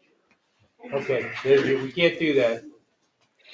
Okay, so Mr. Chairman, the governance committee has met and approved and adopted the following resolution to go to the full board for approval. It's a resolution to satisfy the annual review and approval of investment policy. We need a motion to that effect? I'll make that motion. Mr. Second. Candido, I'll second. Miss Allen, Any further discussion? We've had most of the discussion in committee meetings, but all in favor? Aye. Aye. Any opposed? Next, we need a resolution to satisfy the annual review and approval of procurement policy. I'll make that motion. Mr. Candido, We have a second? I would second that. Mr. Hayes, Any further discussion or questions? All in favor? Aye. Any Aye. opposed? Third, resolution to satisfy the annual review and approval of property guidelines policy. Motion? I make that motion. Make it. Second. Candido, I'll Second. Miss Any Allen, further discussion? All in favor? Aye. Any Aye. opposed? Fourth, annual review of authority mission statement and performance measures. Motion to accept? I make that motion. Second. Candido, Mr. Hayes, second. Yes. Further discussion? All in favor? Aye. Any Aye. opposed? I abstain. Okay. Number 5, resolution authorizing the executive director to hire the 2 most qualified candidates for the maintenance specialist position in the Hudson River area. We have a motion. I will make that motion. Second. Second. All in favor? Aye. Any Aye. opposed? Next, resolution to hire temporary seasonal laborers to supplement the permanent staff in the Hudson River area and Black River area. Motion? Can I ask just one question on that? Stillwater, where I hear from kids, is it's too expensive for them to get up there I didn't know if there's anything we wanted to talk about or not on that.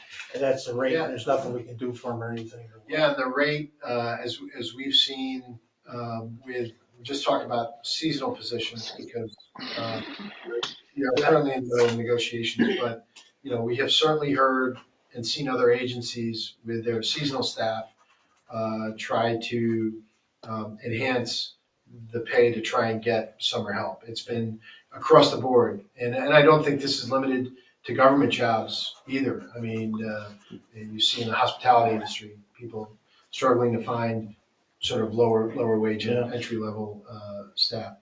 So don't really have, in the context of our agreement, the discretion to go outside of that and just included supplemental fee. But we're going to continue to look and, maybe through the negotiating process, that is a theme that will emerge or something that the represented personnel will arrange with us as well.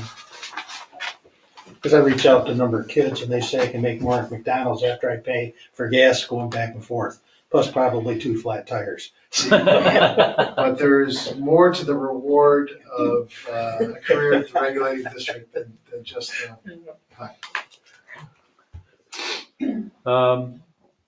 I think we had a motion and a second. Any further discussion? We don't have a motion Oh, yet. sorry. I'll make that motion. Mr. Second. Reagan, I will second that. Mr. Hayes, Any further discussion then? All in favor? Aye. Aye. Opposed? Next, resolution authorizing the expenditure of $51,035.94 for the purchase of a replacement log boom, for the Conklinville Dam. Need a motion I will make that motion. Mr. Hayes, and a second. I'll second it. Mr. Reagan. Further discussion? All in favor? Aye. Any opposed? Any, next, a resolution approving amendments to policy governing acceptance of electronic payments by applicants for access permit system transactions. A motion? I'll make it. Mr. Reagan, Second. I'll second. Miss Allen, Any further discussion? All in favor? Aye. Any opposed?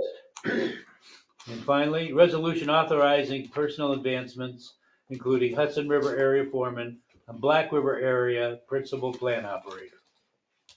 Again, motion, I will make that motion. Mr. Hayes, second. I'll second. Miss Allen. Any further discussion or questions? All in favor? Aye. Aye. Any opposed? Next is the Finance Committee report. Mr. Hayes? Thank you, Mr. Chairman. The Finance Committee had met, and we have a few resolutions on here to bring to the full board.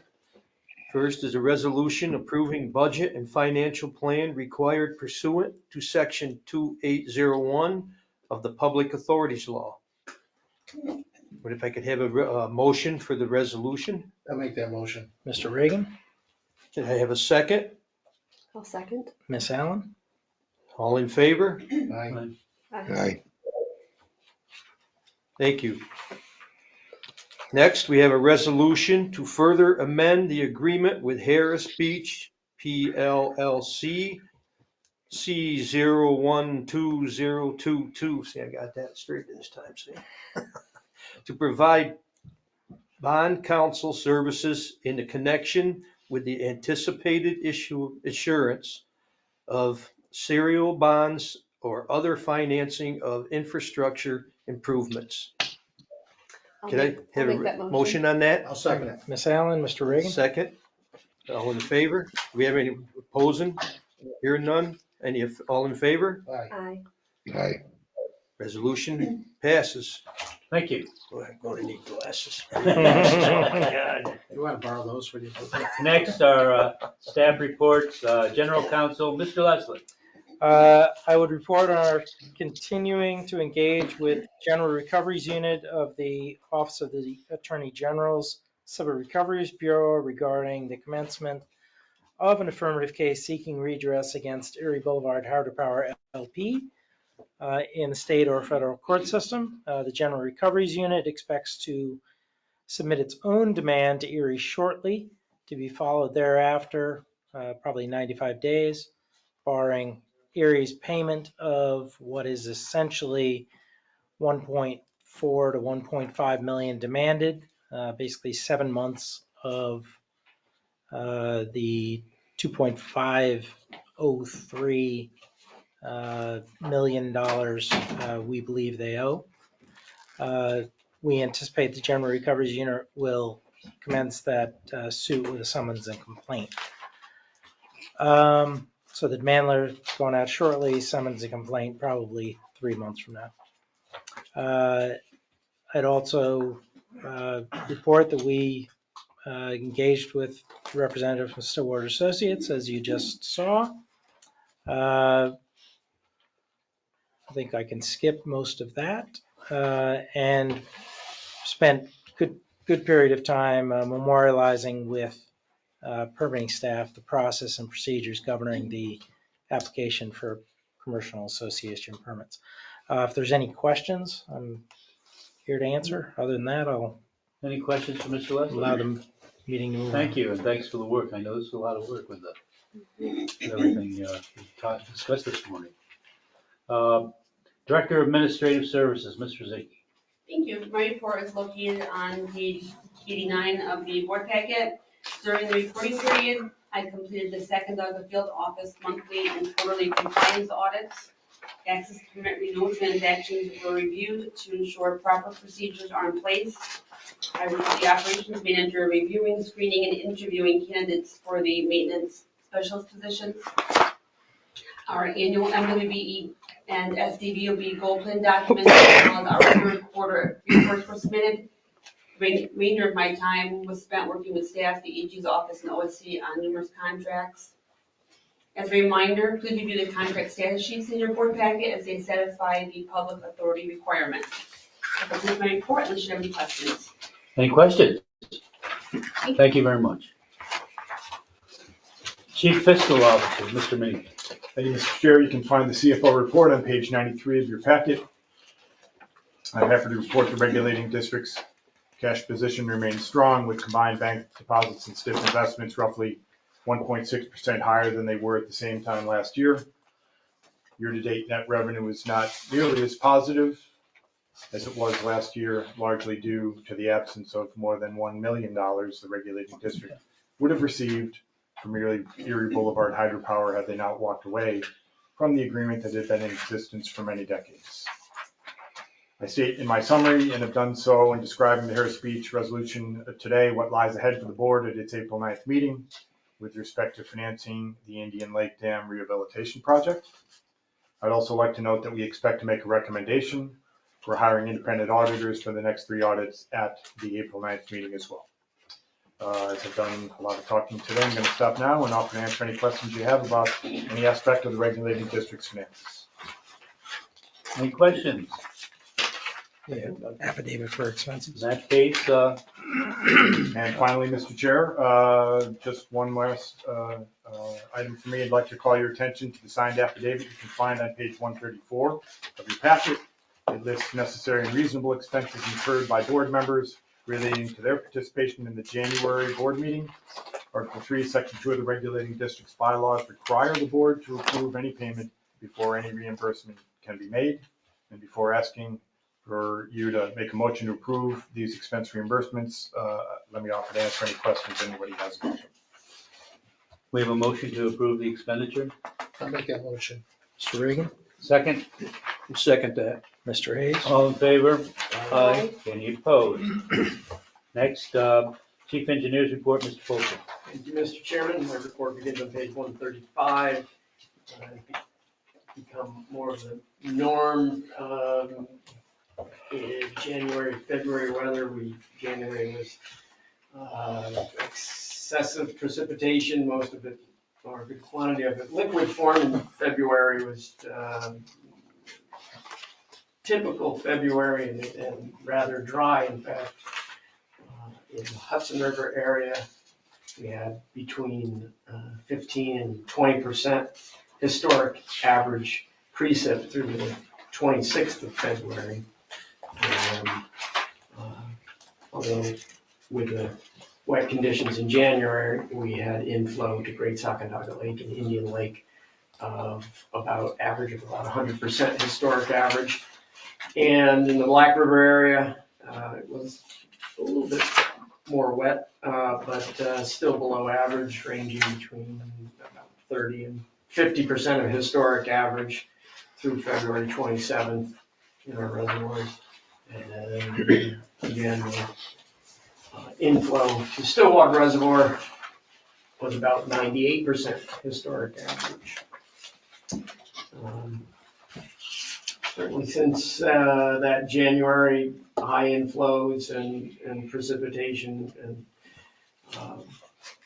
our effort through February was to bring the reservoirs down, and the graphs of the reservoir elevations depict that throughout the end of January and February. Of course, now we have, I guess we can officially say we've begun the refilling of the reservoirs, turn the corner, so to speak, and again, consistent with more recent history, started our refilling several weeks earlier than historic averages and norms, but Wow, it's still, I think, in good position to receive, certainly in our smaller reservoirs, Old Fortune 6 Lake. We are about on target as to where we should be with regard to elevation and the overall. It's in a good position to be able to absorb any additional rains as they come and make our releases as necessary, specifically at Great Sacandaga Lake. As the Hudson drops in the next couple of days, we can resume our releases, and this drier weather this week will certainly help to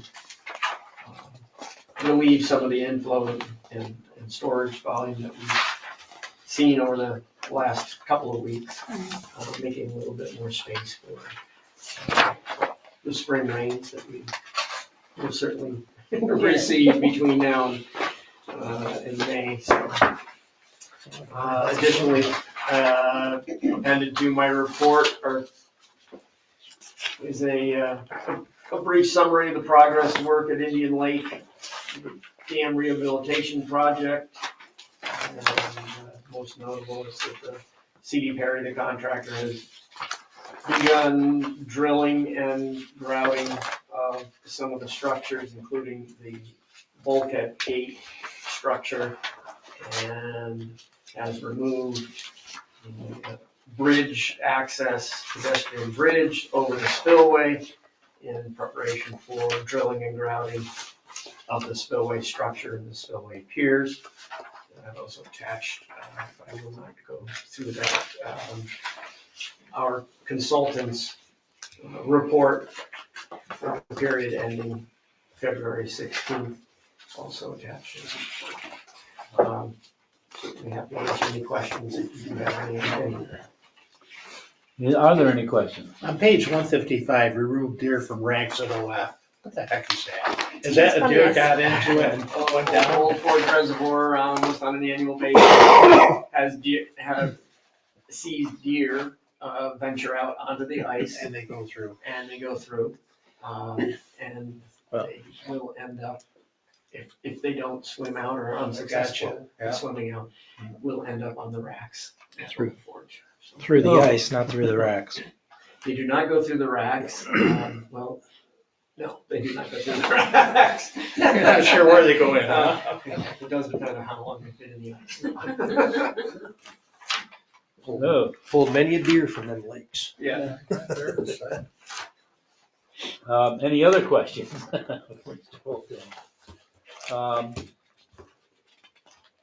If not, any other board members' questions, comments, anything? Next, resolution for our next board meeting, which would be April 9th, at a location to be, you said? I think we'll be here, Mr. Chairman, just given the logistics around the proposed, the schedule. Not that you have to schedule, it's going to happen. Solar eclipse, if we were to go venture into the Black River area. Yeah, exactly. So even though that's the day before, probably safer and in consultation with council, probably do maybe the May meeting in the. So April 6th here at the Sacandaga Field Office. Yeah. Ninth. April 9th. April, what did I say? April 6th. You said April 6th. April 9th. Motion, I'll make that motion. Miss Allen? second, I'll second that. all in Mr. Hayes? favor? Aye. Motion for adjournment, I make that motion. second, I second. and again, all in favor? Miss Allen? Thank you all for hanging in, everybody. This was a long meeting. Thanks a lot. And we are under the under over by 3 months.